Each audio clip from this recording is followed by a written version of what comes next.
Bien, y ahora abordamos el tema nacional y es que un bus perdió el control en Ciudad Peronia y se fue a empotrar en un paredón. 8 personas resultaron heridas.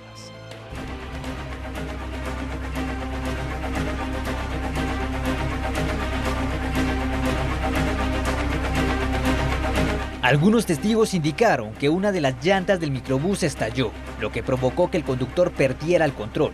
El accidente se registró en la Sexta Calle, Boulevard Principal de Ciudad Peronia, zona 8 de Villanueva.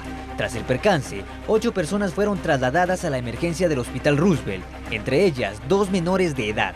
Los pasajeros relataron los momentos de tensión que vivieron cuando ocurrió el accidente. Sí, yo venía ahí. Coméntenos qué fue lo que pasó, señora.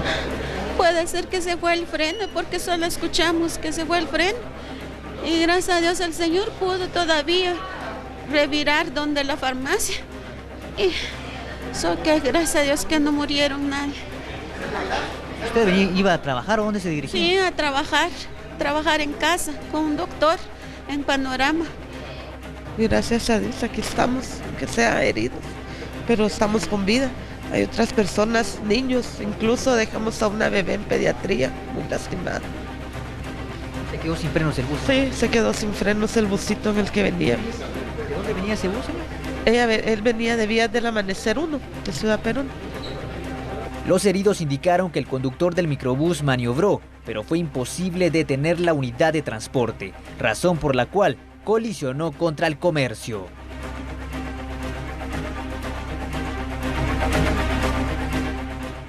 Bueno, y lamentablemente, pues las estadísticas continúan engrosando el debido o las situaciones actuales en el país. Y es que los accidentes viales se registran constantemente y esto preocupa a las autoridades viales y desde luego a las autoridades locales.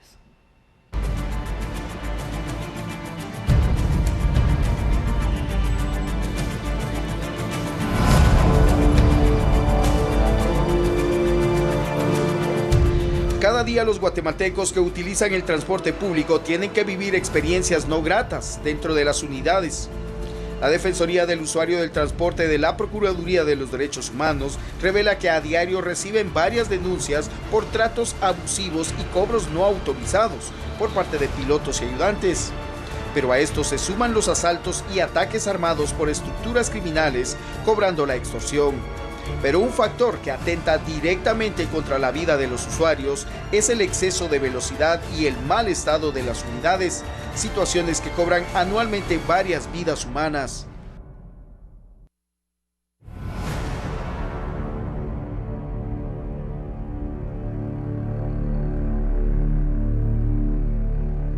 Según la Dirección General del Transporte, durante 2016 se han registrado 90 accidentes protagonizados por unidades de transporte colectivo, los cuales han dejado como saldo 110 personas muertas y más de 530 heridos. Estos últimos en muchas ocasiones quedan con algún tipo de lesión permanente.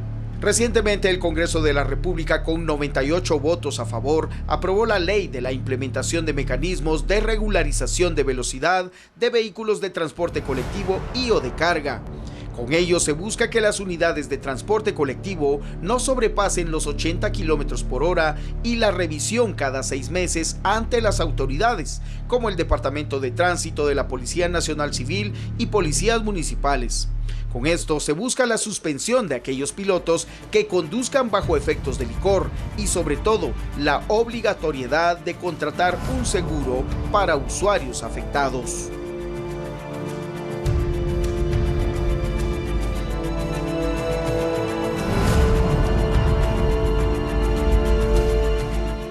Bueno, luego del colapso del puente Santa Rosa, las Mayuelas en Gualanzacapa, pues este día las autoridades habilitaron el paso en menos de 24 horas. El paso provisional fue habilitado a un lado del puente Santa Rosa, Las Mayuelas, que colapsó el miércoles por la tarde. Centenares de conductores se vieron afectados y las pérdidas fueron millonarias por el retraso registrado. Luego, transportistas tuvieron que buscar vías alternas para movilizarse. Luego querían que diéramos la vuelta por Honduras, pero era demasiado a la vuelta. Y la transversal, pues, muy peligrosa, mucha cuesta. El paso por el lugar será interrumpido por lapsos regulados por las autoridades, por lo que intendentes de tránsito de las comunidades cercanas se encuentran en el lugar. Para poder continuar con los trabajos y el paso va a ser por ciertas horas. Autoridades de Conred manifestaron que habían dado a conocer a Provial el riesgo que representaba el estado del puente y que el paso debía ser regulado. La estructura no contaba con las condiciones adecuadas para que transitara transporte pesado. Yo espero en Dios que esto lo podamos solucionar más o menos en unas 72 horas. De momento también está el cuerpo de ingenieros en el área de Hualán y vamos a tratar de arreglar la carretera que va de Zacapa, las carretas y salen Hualán para carro liviano, porque ahí no pasa carro pesado, pero carro liviano vamos a tratar de en Riondo de desviarlos y que salgan a Hualán. Para vehículo pesado no tenemos alternativa en este momentito, por lo menos en unas 72 horas.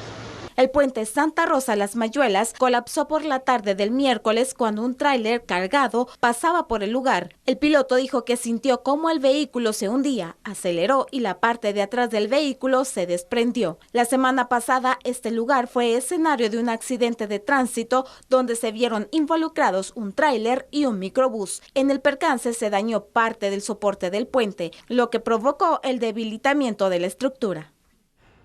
Bueno, pero los pobladores deberán ser pacientes, ya que según autoridades de comunicaciones estiman que en 2 meses estaría finalizada la reconstrucción del nuevo puente de Mayuelas en Hualán. El ministro de Comunicaciones dijo que las reparaciones del puente Mayuelas en Zacapa necesita una inversión de 40 millones de quetzales y que han empezado ya a trabajar en la recuperación de este paso. Es reparar en definitiva el puente que se dañó. Para eso necesitamos unas vigas, hacer la fundición y a dejarlo todo en condiciones. Eso nos va a demorar probablemente 2 meses. Habilitar el puente provisional tomaría aproximadamente 10 días. Simultáneamente a eso, hoy estamos transportando un puente base para colocarlo a la par del que se dañó. Por aquello de que el Badén tenga algún inconveniente, tenemos ya el puente base habilitado. El funcionario indicó que ya ha conversado con el sector transportista para que se rijan a la ley, la que establece que 57 toneladas es lo que deben transportar. Estas acciones se tomarán para deducir responsabilidades, informó. Bueno, si el transporte de carga de pasajeros no quiere ser multado, deberá contar con un dispositivo regulador de velocidad. Esto será parte a partir del primer trimestre del año 2017, ya que Provial podrá sancionar. Ahora, los buses extraurbanos y transporte de carga no podrán conducirse a más de 80 kilómetros por hora, porque un aparato en sus motores se los impedirá. De acuerdo con la normativa, para marzo de 2017, los vehículos deberán contar con el dispositivo. Las multas para quienes incumplan serán hasta de 100.000 quetzales o la suspensión definitiva de las licencias de operación. Ahora, en el tema de los mecánicos, sí hay que parar el vehículo unas 2-3 horas o menos. Se le pone un gobernador a la bomba y se restringe la inyección del combustible para la cámara de combustión, donde van los pistones, donde va el motor, y eso produce menos velocidad. El parlamentario asegura que con esta ley se podrán ver menos accidentes en las carreteras. Luego tenemos la incapacidad de los choferes. Aquí no hay choferes profesionales, no son capacitados. Y luego tenemos la gran corrupción en tránsito, con el otorgamiento de licencias que también va regulado en la ley. Vamos a hacer que los vehículos, los pilotos profesionales se examinen en la calle, como debe ser, como es en todos los países del mundo, no dentro de un perímetro y en un carrito que no llena las condiciones para poder obtener una licencia profesional. Bueno, por otro lado, la Coordinadora Nacional de Transporte estaría realizando un paro de labores de no ser atendidas sus demandas ante el mal estado de las carreteras.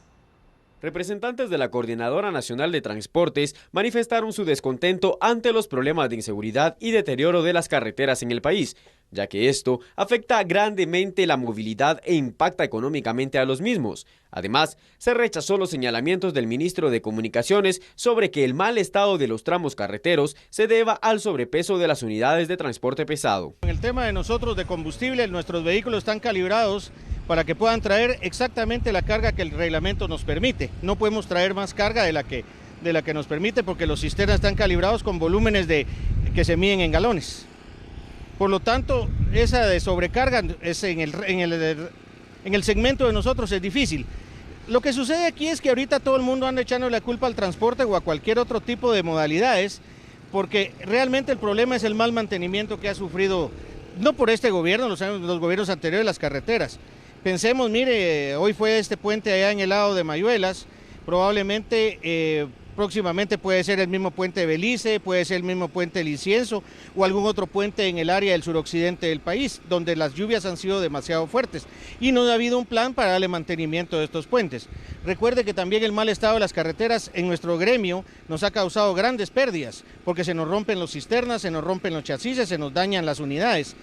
Y aunado a todo esto, toda la franja de la costa sur, hablemos de Tecumán hasta Pedro de Alvarado, no existe ya la carretera, ya no caben los hoyos en el asfalto, ya no caben. Entonces sí seríamos de la opinión y queremos decirle al señor ministro que se pongan a trabajar desde ya, porque dinero tienen, porque diariamente se consume un montón de combustible que aporta para el fondo de Covial para poderle darle mantenimiento a las carreteras. Ahora bien, por su parte, el Ministerio de Comunicaciones busca ampliar el presupuesto para reparar de esa manera más de 22 kilómetros de carreteras dañadas en el área de Jutiapa, al oriente del país.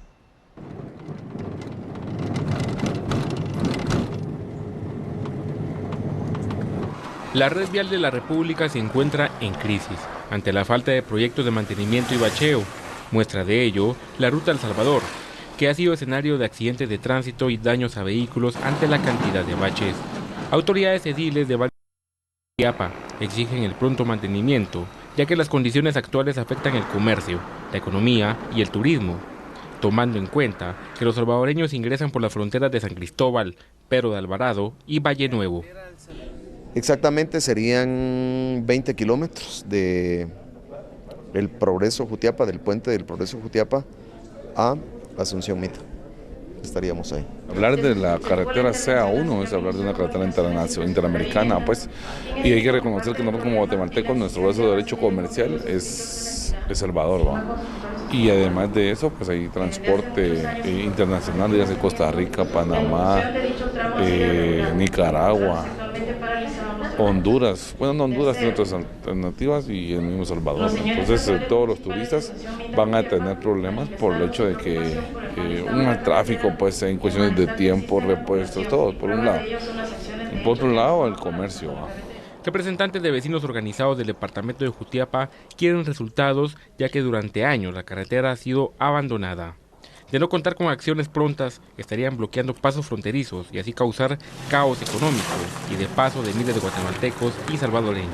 Si no se logra algo con esto, definitivamente que si a mediados de una fecha prudencial, que nos digan ellos, si no se empieza el trabajo, definitivamente que estaremos tomando la aduana, más que todo de San Cristóbal Frontero, por el lapso hasta que nos resuelvan la situación. Si nos toca estarnos ahí 15, 20, 30 días, pues ahí estaremos mañana, tarde y noche.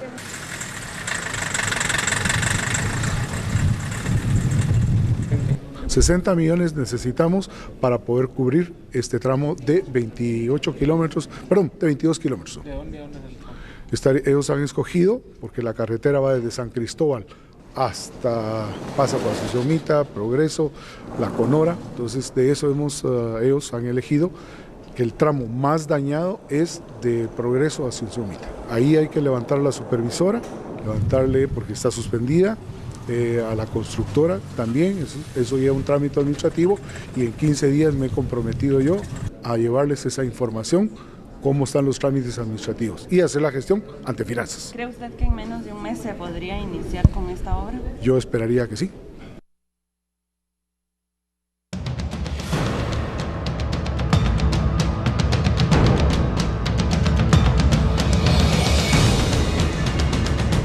Bueno, el presidente de la República pidió al Congreso la aprobación del estado de calamidad. Jimmy Morales se sorprendió con la decisión. El mandatario indicó que la estructura de este puente está diseñada para soportar el peso de 500 quintales y no 1.300 como los del contenedor que propició el daño. Agregó que el gobierno carece de fondos para enfrentar esta emergencia. Le pedimos al Congreso de la República que acelere las condiciones para poder responder a estas situaciones, que algunas son de emergencia, creo que en Petén. En tanto, el Congreso de la República sigue sin aprobar el estado de calamidad decretado el jueves 22 de septiembre y aunque sus implicaciones no son extremas, tampoco podrían efectuarse compras para atender estas emergencias. Y escuche esto, al parecer, pues diputados del Congreso de la República hicieron oídos sordos a la recomendación del presidente de la República para ratificar pues el Estado. La bancada oficial busca los 80 votos para apoyar al Ejecutivo y ratificar el estado de calamidad pública, debido a las fuertes lluvias que se han registrado sobre el territorio nacional y que ponen en riesgo 26 puntos. Según el jefe del bloque FCN Nación, el panorama es difícil para conseguir el objetivo. Nosotros hemos trabajado con transparencia y hemos trabajado con una ley de contrataciones que nos ha hecho muy difícil el trabajo de ejecución. Realmente creo que es injusto con las personas que van a necesitar del gobierno. Esto no es una cuestión de corrupción como lo quieren poner otras personas, sino es vidas las que vamos a tener que salvar. Algunos diputados ponen en tela de duda los estados de calamidad. Yo asumo que hay varias bancadas que no han dado el apoyo, sobre todo por los antecedentes que se han dado con los estados de calamidad. Pero yo insisto que si el problema es el mal uso del gasto público en los estados de calamidad, lo que tendría que endurecerse es la fiscalización, porque para eso es la Contraloría General de Cuentas, ¿no? Para la próxima semana se espera que el decreto gubernativo 7-2016 se incluya de nuevo en la agenda legislativa.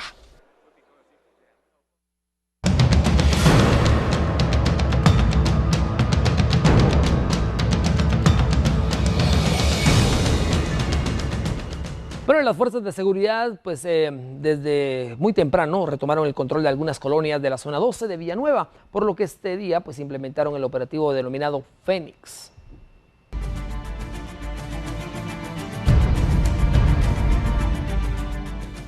Un operativo a gran escala fue realizado en las colonias de Villalobos, El Mezquital, La Esperanza y El Búcaro en zona 12 de Villanueva, denominado Operación Fénix. Con estas acciones se busca retomar el control del lugar, ya que las pandillas mantienen amenazados a los vecinos y comerciantes, cobrándoles extorsiones y realizando diferentes actos delictivos. El operativo continúa. Este es un operativo de acercamiento comunitario, acercamiento a la población. Es en cumplimiento a nuestro nuevo modelo policial de integración comunitaria. ¿Esto quiere decir, director, que con la presencia de la policía ya no se van a reportar hechos criminales en Villanueva? Eso es lo que estamos tratando. Eso es lo que tratamos de hacer, tratamos de acercarnos, tratamos de recuperar espacios con este tipo de operativos. ¿Cuántos policías participan y qué unidades? El día de hoy tenemos más de 500 policías con 30 unidades. Durante el operativo se remitió a un adolescente de 17 años a un juzgado de menores, ya que se le localizó una libra de marihuana y un listado de nombres que aparentemente corresponden a personas que son extorsionadas. Según las autoridades de la Policía Nacional Civil, los operativos continuarán realizándose en otras zonas catalogadas de alto riesgo.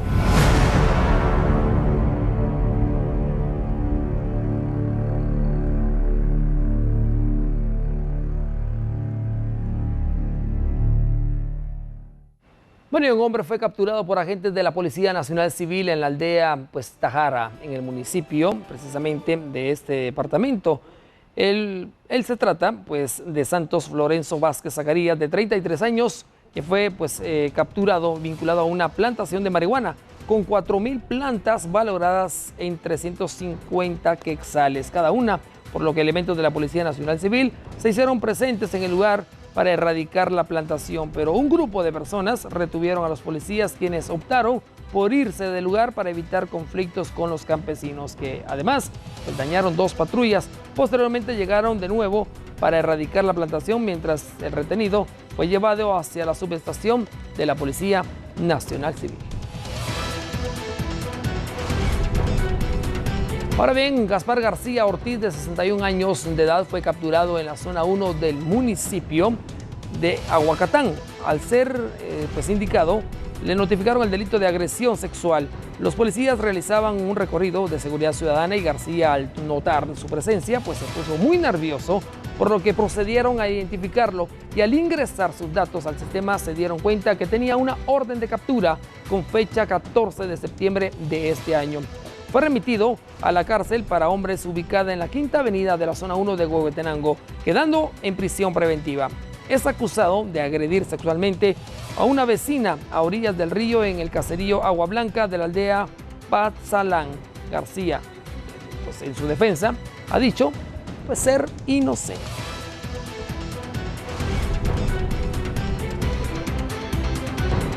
Bueno, consumido por las llamas, así terminó un predio consumido precisamente en la zona 1 capitalina frente al cuartel Matamoros.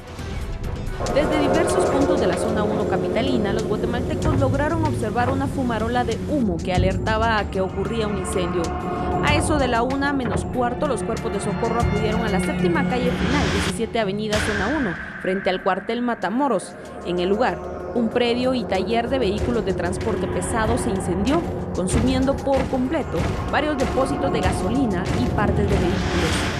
Más de 7 unidades contra incendios llegaron al lugar para apagar las llamas y lograr que éstas no consumieran las pipas de gasolina que se encontraban en el lugar. Solamente una persona identificada como Juan de León, propietario del lugar, resultó con quemaduras de primer y segundo grado, por lo que fue trasladado al Hospital General San Juan de Dios. Hasta el momento, se desconocen las causas del siniestro, aunque no se descarta que la manipulación de químicos y gasolina en el lugar pudo haber originado el incendio.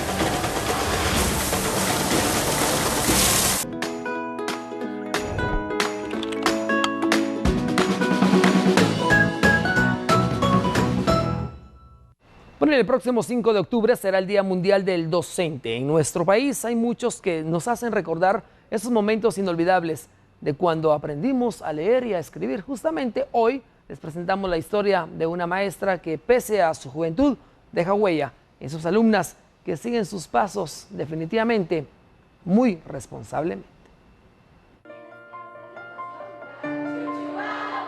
Realmente me siento muy satisfecha conmigo misma. Me siento emocionada. Realmente esta es una de las cosas por la cual me hace a mí seguir y saber que hago las cosas bien o procuro hacer las cosas bien. Y me da una satisfacción muy grande porque sé que he logrado, tal vez en pequeñas cantidades, he logrado un cambio en algunos estudiantes. Mónica Castillo tiene 27 años. Ha logrado en esta corta edad cultivar esa semilla de admiración en sus alumnas, razón por la cual fue nominada como docente destacada del Instituto para Señoritas Normal Centroamérica.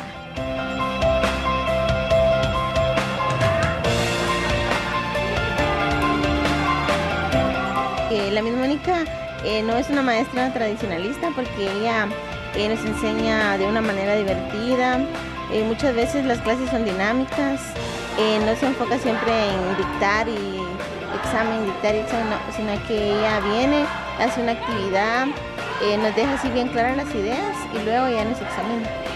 Además de que es una maestra que la elegimos ante todo porque ella es muy cariñosa, a más que una maestra es como una amiga para nosotros.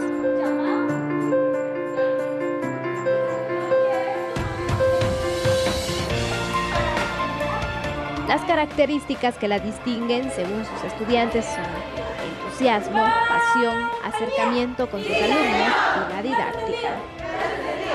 Para Miss Mónica, ser docente requiere marcar la diferencia y contribuir con el país por medio de la educación. Por lo tanto, se capacita constantemente para proporcionar nuevas herramientas a sus estudiantes y a la vez motivarlos para seguir sus pasos, para que sean profesionales de éxito. Maestras como Mónica necesita Guatemala, ya que con distintas metodologías atrae a la escuela a los alumnos. Según las últimas cifras, el año pasado dejaron de estudiar más de 196,000 niños y adolescentes, lo que representa 38.3% más de la deserción registrada en el 2014. Para algunos expertos, uno de los motivos para que se presente la deserción escolar es la poca estimulación que los estudiantes encuentran en las aulas, situación que contribuye a que abandonen la escuela.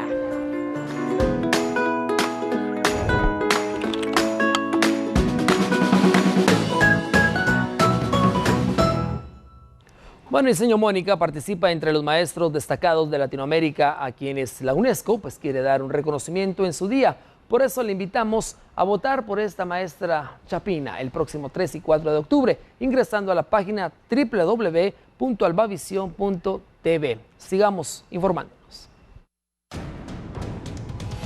El puente de Mayuela-Zacapa será reparado totalmente en 2 meses. Por ahora fue habilitado el paso con un relleno provisional. Ante la falta de interés de diputados, presidente insiste en ratificación del estado de calamidad. Gremial de transportistas reporta pérdidas millonarias por pésimo estado de red vial en el país. Por imprudencia de pilotos del transporte público, Dirección General de Transporte reporta 110 muertos en el 2016.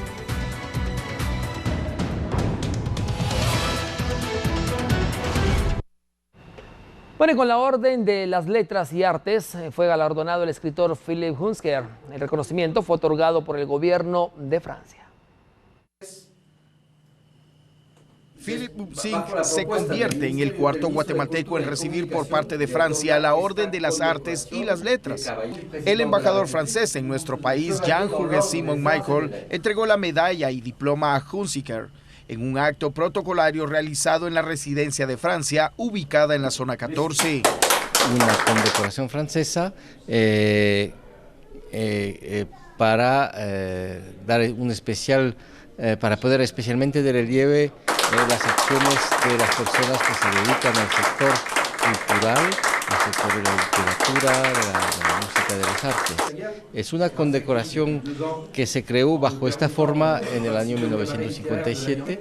Significa que esta persona desempeña un papel importante para el diálogo de las culturas entre Francia y Guatemala, para el desarrollo del sector cultural, en el caso de Philippe Hunziker, del sector del libro. El escritor, quien se acompañó de su esposa, hijos y familiares, reconoció la importancia que tiene para su vida profesional el ser reconocido por el gobierno de Francia, a quien considera como su segundo hogar. Muy honrado de este reconocimiento que viene, me parece, a validar también el hecho de que la escena guatemalteca a nivel de artes y letras es una escena válida en la que se reflexiona, en la que se propone, de manera que muy honrado este reconocimiento tan importante. La Orden de las Artes y las Letras es entregada por el Ministerio de Cultura de Francia desde 1957 y tiene por finalidad reconocer los aportes en el dominio artístico y literario o por la contribución que personalidades realizan en pro de la cultura. Hunziker se suma a los guatemaltecos Daniel Hernández Salazar, Alberto A. Cabal y Fernando Páez Andrade en ser reconocidos por el país europeo. Su librería, Sofi Editorial, que publicó, entre otros, a Dante Llano.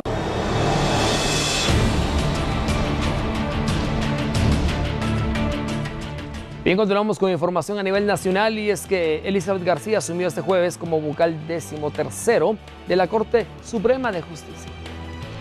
Los magistrados de la Corte Suprema de Justicia le dieron la bienvenida a Elizabeth García, magistrada 13º, que estará ocupando el puesto que dejó el exmagistrado Douglas Charchal, investigado en el caso TCQ. En su discurso como magistrada 13º, García Escobar dijo que es respetuosa de la Constitución y ejercerá su cargo sin ninguna presión. Yo estoy acá, estoy para eso. Por otro lado, después de haber indicado de que yo soy respetuosa a la Constitución, al debido proceso, a no variarlo por nada, ni estar sujeto a ningún tipo de presiones externas, así pase lo que tenga que pasar. El abogado tiene que ser, nosotras las abogadas y los abogados, tenemos que tener suficiente fortaleza, suficiente coraje para enfrentarnos cuando nuestro país puede estar en un peligro severo. Con la elección de García como magistrada, suman 7 mujeres en la Corte Suprema de Justicia. La magistrada sustituirá el puesto que dejó el exmagistrado Douglas Charchal. Bien, continuamos con más información y es que las evidencias presentadas por el Ministerio Público en contra de 3 supuestos responsables del bombazo en un bus de San José Pinula fueron aceptadas por la jueza a cargo de este caso. Según la investigación del ente acusador, Los y la procesada pertenecen a una clica del barrio 18. El ataque con bomba molotov se perpetró por la negativa al transporte público de pagar la extorsión. Por parte del Ministerio Público, ofrecida consistente en peritajes, declaraciones testimoniales, documentos, prueba material consistente en los indicios recolectados en la escena del crimen y otros que fueron proporcionados por las personas que estuvieron en el hecho, así como discos, como se tuvieron acceso a cámaras de seguridad. Entonces, en ese sentido, pues el juez resolvió que se acepta la totalidad. La abogada defensora de Nelcy Paredes se opuso a las pruebas del MP. Que todo se refiere a lo mismo, no al juzgador, entonces es abundante, es innecesaria, porque si ya una vez lo propuso, porque él lo está proponiendo en varias pruebas documentales, por tal motivo, honorable juzgador, hay que rechazarla y solo suscribir una para prueba documental. El juicio en contra de Julio López, Alex Cifuentes y Nelcy Paredes iniciará en el Tribunal Segundo en febrero del otro año.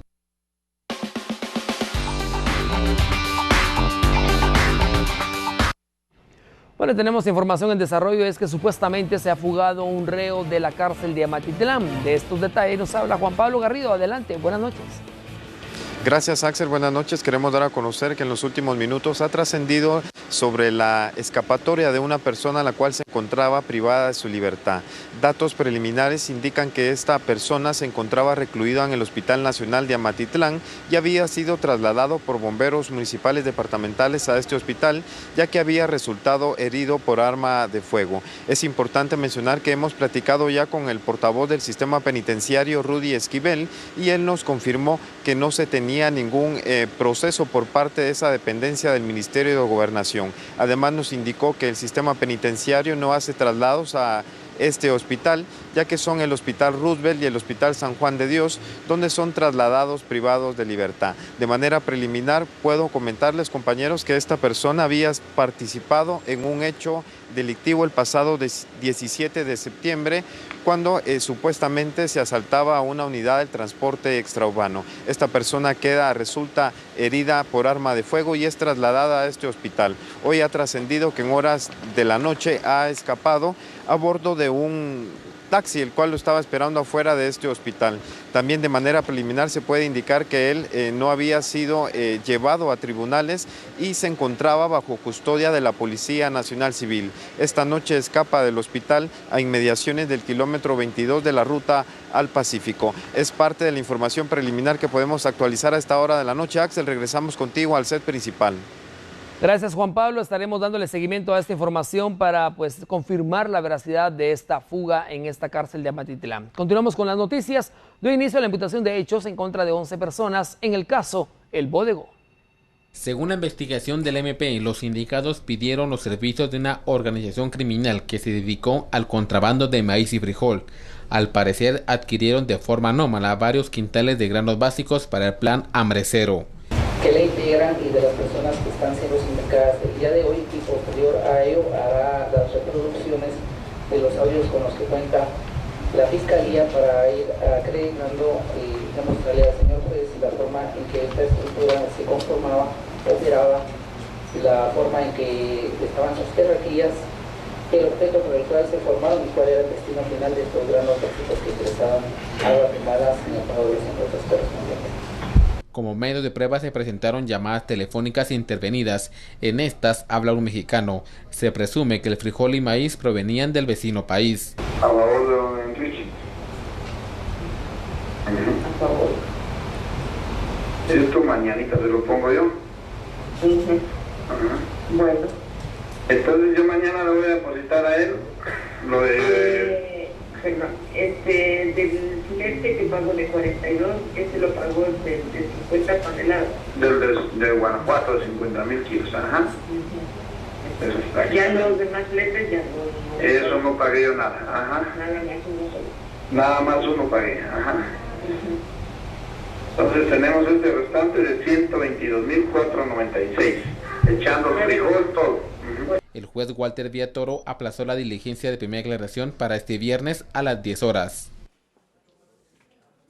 Bueno, el Ministerio de Comunicaciones ha solicitado un informe al alcalde de San Luis Petén relacionada a las razones por las cuales se les fueron entregadas cajas de lustre, imagínese usted, a niños de su comunidad. Según la notificación que fue entregada al jefe edil, el plazo para entregar el informe es de 5 días. De no hacerse efectivo, se podría aplicar una sanción económica de 4 a 15 salarios mínimos, incluso una denuncia ante los tribunales de justicia. Por este caso, la PDH, PGN, brindarán acompañamiento. Se le presentó de parte de la Inspección General del Trabajo al alcalde una prevención para que se abstenga de seguir fomentando el trabajo infantil. Se le dieron 5 días para que presente los nombres de los niños a quienes les dio una caja de lustre, así como a los niños, a la lista de los niños a quienes él dice que les dio una beca escolar.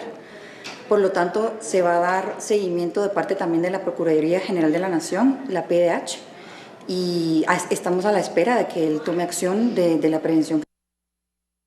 Bueno, es momento de pasar con Alan a otro lado del set para que nos dé información actualizada, desde luego en Guatemala y el mundo. Yo me despido. Hasta pronto. Buenas noches.